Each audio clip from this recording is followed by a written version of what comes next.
Dans le procès des massacres du 28 septembre 2009, la défense vient de saisir la cour d'appel.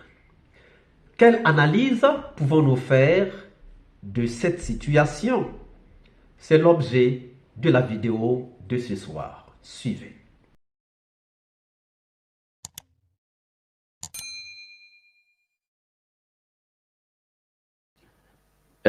Vous remarquerez qu'il s'agit d'une réquisition aux fins de requalification des faits.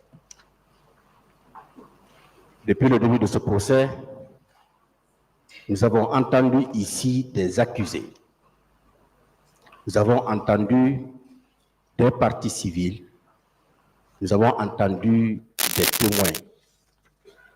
Aussi, Monsieur le Président, il est versé au dossier de la procédure un certain nombre de pièces, notamment les certificats et rapports médicaux, ainsi que des prises de vue. Après donc toute analyse, Monsieur le Président, le ministère public, qui est la partie principale, qui est la partie poursuivante, a estimé qu'il est nécessaire de procéder à une requalification des faits. Et selon la procédure pénale, il y a un moment pour demander la requalification. La requalification doit être demandée au cours des débats parce que tout simplement, il faut que l'accusé ou le prévenu ait le temps de se défendre. Parce que des questions allant dans le sens de la requalification vont lui être posées. Il faut qu'il donne des réponses qui soient consignées dans le primitif.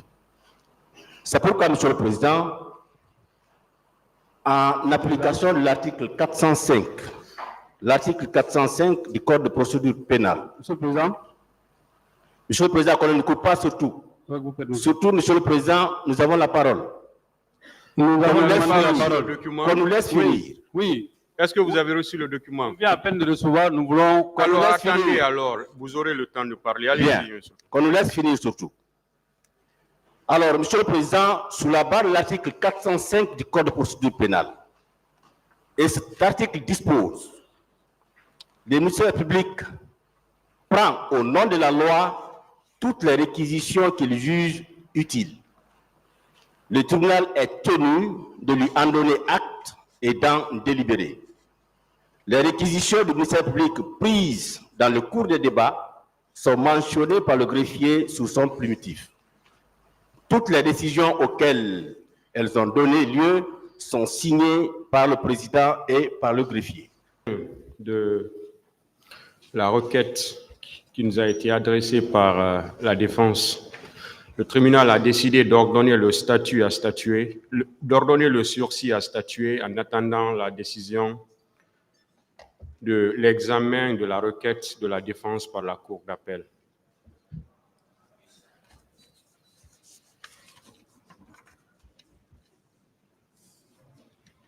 Dit que le tribunal attend que la requête soit examinée par la Cour d'appel. L'audience est levée. Bonjour, bonsoir, cela dépend de l'heure à laquelle vous regardez cette vidéo. Bienvenue si vous nous découvrez pour une première fois. Ça a toujours été un réel plaisir pour moi de venir devant vos écrans vous exposer nos analyses du Soleil d'Afrique. Chers amis, il y a une situation qui est en train de se passer dans le procès des massacres du 28 septembre 2009. Après la demande de requalification des faits en crime contre l'humanité faite par le ministère public auprès du tribunal, une grande guerre s'est déclenchée. Nous vous avons toujours dit, souvenez-vous de cette vidéo que nous avons faite il y a quelques semaines, dans laquelle on se disait, est-ce que cette demande de requalification des faits en crime contre l'humanité ne sera pas une guerre de longue durée? La défense, en regardant en face donc de cette demande de requalification des faits, a réagi, s'est défendu en écrivant donc au tribunal, puisque il y avait une réquisition écrite du ministère public envoyée au tribunal. Donc la défense a aussi dit, nous aussi, nous allons écrire. Et la défense a eu le temps d'écrire 2 semaines qu'elle avait demandé pour écrire. Elle a écrit, mais elle a accompagné ses écrits des déclarations orales. Alors que la défense attendait que le président rejette la requalification des faits, en réalité, le problème est parti de là. La défense attendait que le président rejette la requalification de faits, un crime contre l'humanité, demandé par le ministère public. Résultat, le président du tribunal fait attendre un moment. Il a dit, attendant au moment opportun pour que nous puissions traiter de ce problème de requalification ou non des faits en crime contre l'humanité. Donc, le tribunal n'a pas pu statuer. Le tribunal a demandé d'attendre un moment, d'attendre le moment opportun pour statuer, pour trancher. Voilà, le tribunal a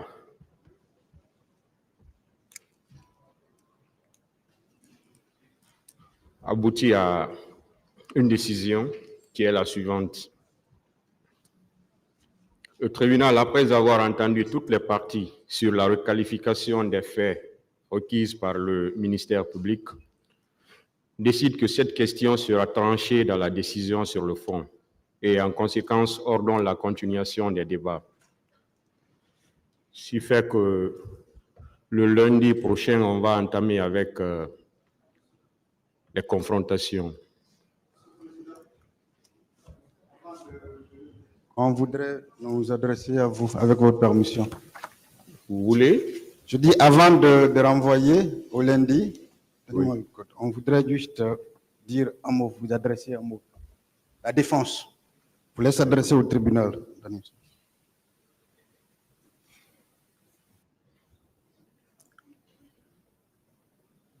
Voilà. Monsieur le Président,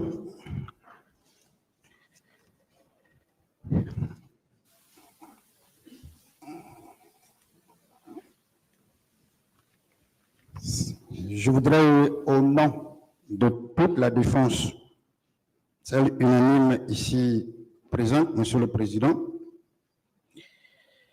vous rappeler, avant de renvoyer, et vous faire une demande. Et nous voulons vous rappeler la disposition de l'article 407 du Code de procédure pénale. Et nous le citons pour vous.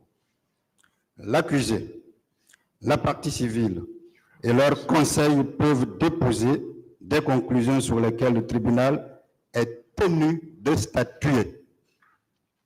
Monsieur le Président, la question que vous venez de joindre au fond a fait l'objet de conclusions écrites. S'il vous plaît, de la défense. C'est la demande que je veux faire. Laissez parler, s'il vous plaît. Allez-y, Monsieur le Président. Voilà, si c'est pour revenir sur la décision du tribunal, voilà, le tribunal ne va pas vous laisser commenter sa décision, s'il vous plaît. Si c'est pour ça, la défense ne commente pas. S'il vous plaît, si c'est pour revenir pour commenter la décision du tribunal, le tribunal ne va pas vous laisser faire ce commentaire. La défense ne commente pas la décision. S'il vous plaît, le tribunal a rendu une décision. C'est une décision qui a été rendue. Le tribunal a délibéré et rendu une décision. Et la défense veut vous adresser une demande, s'il vous plaît, Président. Vous me laissez parler.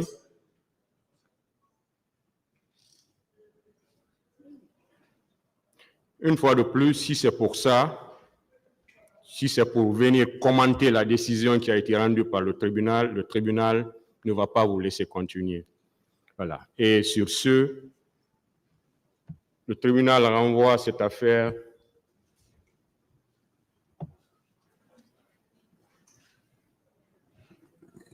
et la défense ne peut plus faire de demande avant le renvoi. Le tribunal renvoie cette affaire au 25 mars 2024 pour la suite des débats. L'audience est levée.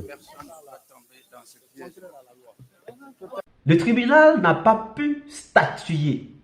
Le tribunal a demandé d'attendre un moment, d'attendre le moment opportun pour statuer, pour trancher. Et donc, la défense, n'étant pas convaincue, la défense ne voulant pas avancer, a dit il faut régler ces problèmes avant de passer aux confrontations. Et la défense a donc saisi la cour d'appel pour trouver gain de cause. Nos observations. C'est comme si le tribunal n'a pas tous les acquis pour trancher. Parce que si le problème a été envoyé, pourquoi ne pas trancher? Pourquoi le tribunal n'a-t-il pas pu trancher? Donc c'est comme si le tribunal n'a pas tous les acquis pour trancher. C'est comme si la défense n'a pas confiance au président du tribunal. C'est le président qui dirige le procès. Donc c'est au président de savoir à quel moment aller de telle étape à telle autre étape. Pourquoi donc le président qui est le juge, qui est donc celui qui dirige le procès, lorsqu'il dit qu'il faut attendre, pourquoi la défense ne veut-elle pas attendre? Nous trouvons comme si la défense n'avait plus confiance au président. Ou encore, nous trouvons comme si la défense avait peur. Peut-être que la requalification des faits en crime contre l'humanité n'arrangera pas les accusés qui sont là dans le box. C'est ça que nous pensons. Et nous nous posons quelques questions. Pourquoi la défense n'a-t-elle pas attendu le verdict du tribunal et attaqué ce verdict après? Quelles sont les raisons qui font que le tribunal ne puisse pas trancher maintenant? Pourquoi ce n'est pas le ministère public qui a saisi la cour d'appel? Et quelle est désormais l'attitude du président envers la défense, car la décision d'attendre est boudée par la défense? Chers amis, on vous l'a toujours dit que cette guerre sera une guerre populaire et une guerre de longue durée. Qu'est-ce que vous pensez donc de ce que la défense a fait? Entre attendre le verdict qui sera donné par le tribunal et saisir la cour d'appel, qu'est-ce qui était nécessaire? Qu'est-ce qui était le mieux à faire? Nous attendons vos réponses dans les commentaires. Si cette vidéo vous a plu, ne manquez pas de laisser vos pouces bleus, de commenter et de partager. Si vous n'êtes pas encore abonné, c'est le moment pour vous de vous abonner et surtout de ne pas manquer d'activer la cloche de notification afin d'être averti à temps réel de toutes nos prochaines publications. Quant à moi, je vous dis à très bientôt pour une nouvelle capsule et je vous dis ciao.